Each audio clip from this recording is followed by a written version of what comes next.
travel around, seek adventure, and hopefully people will let you report back.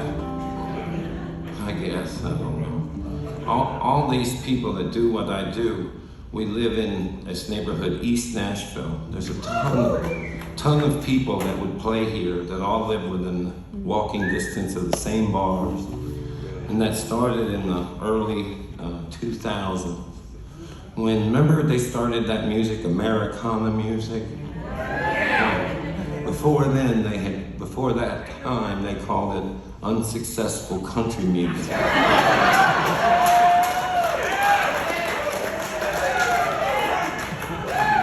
And the more it became a job, sort of secretly, I was one of the people that could do this, and there was a bunch of us, and we all found that we were living in the cheap side of this very central town. And there was a guy who ran the sound at the one bar. I guess there was 4, but at first it was just one where you could play music, and the guy who ran the sound there sold grass to everybody too. And so people would always stop by there on their way out of town. Through him, we all found out that we lived near each other.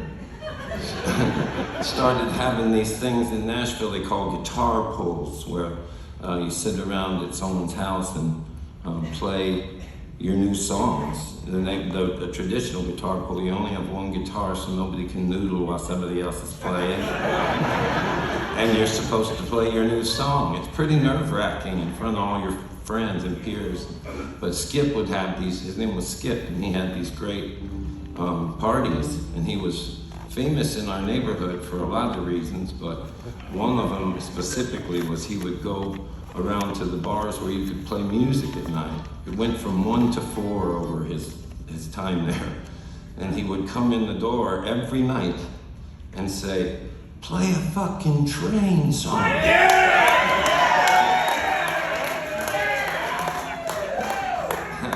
I had a song called that, but I had to change it for the record company. But it was an inside joke in our neighborhood at that time. When he'd come in and yell that, you wouldn't just play it for him. You would stop what you were playing abruptly and go into a train song. There's a lot of tourists around Nashville, and you can fuck with them like that. But they all want to know who he was then, you know. And then, he became everybody's dad, you know, and when he found out he didn't have long, you know, he was an older guy and he'd lived rough, and he said he wanted to go back on the road, which is what he'd done when he was younger. So he came with me, and we had a ball. We roared. He was sick too, so he had the pain pills to go around. They give those to you for yourself and your loved ones. Everybody's suffering. And then, I guess we figured it would happen eventually, but we were going to go somewhere. I don't know, we were heading east from Nashville and couldn't get him on the phone. So me and my wife and her friend went over there to check on him, and we came in and he was gone, man. He looked like he'd been watching TV, looked like he'd been laughing kind of.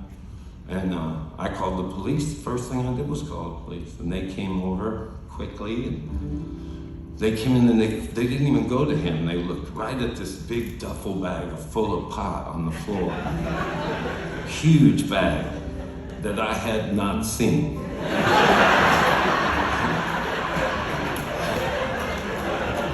Not even in his grave yet, and he's rolling in it. I still think about that sometimes. That duffel bag would have lasted me weeks.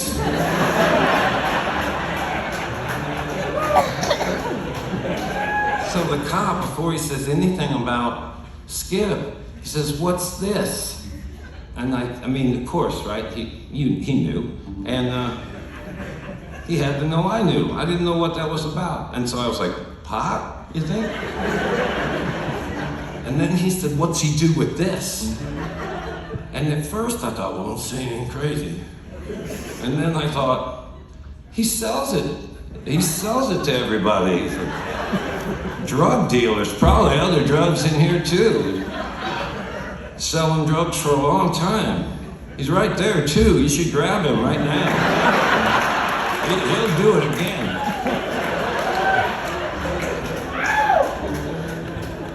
And then it seemed like everybody after that, this isn't the only Train song that came out of that moment.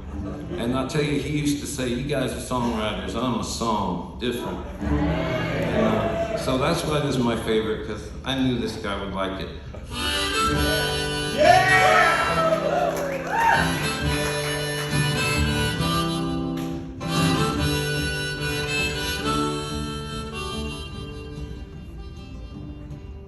Smoking on black Cadillac, engine the wind down.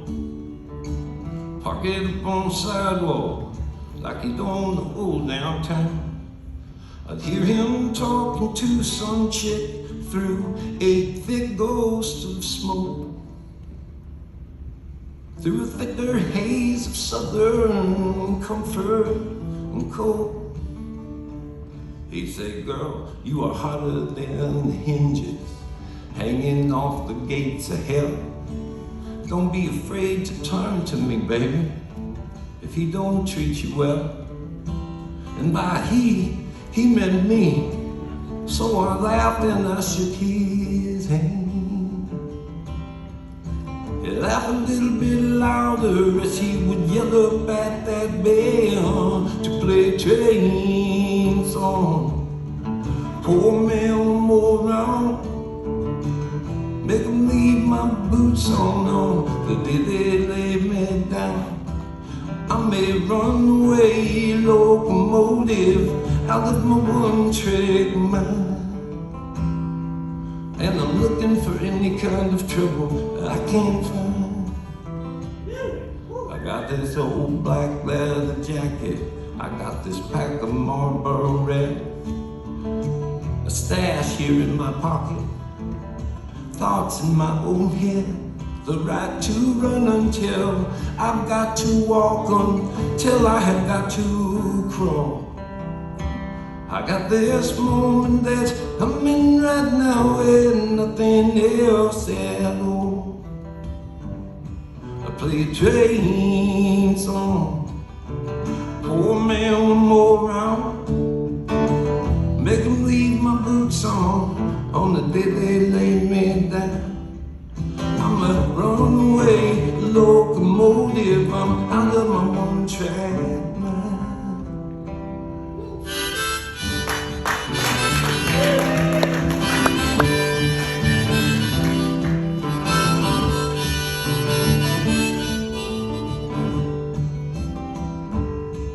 In the television blizzard light, we were looking around his place.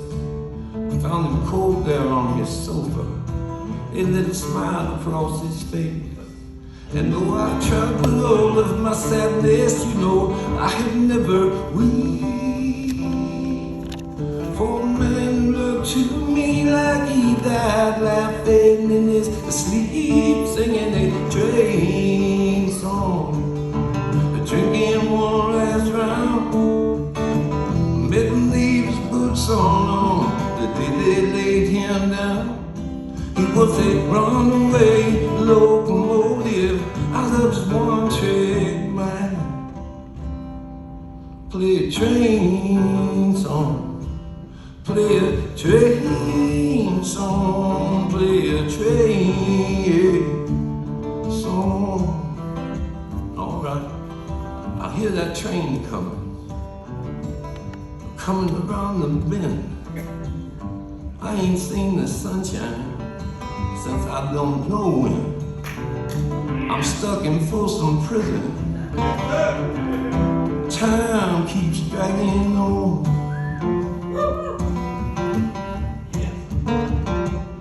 Yeah, that train keep on moving. Train keeps on moving. Oh, that train just keeps on moving. Play a Train song. Play a Train song. Play a Train song.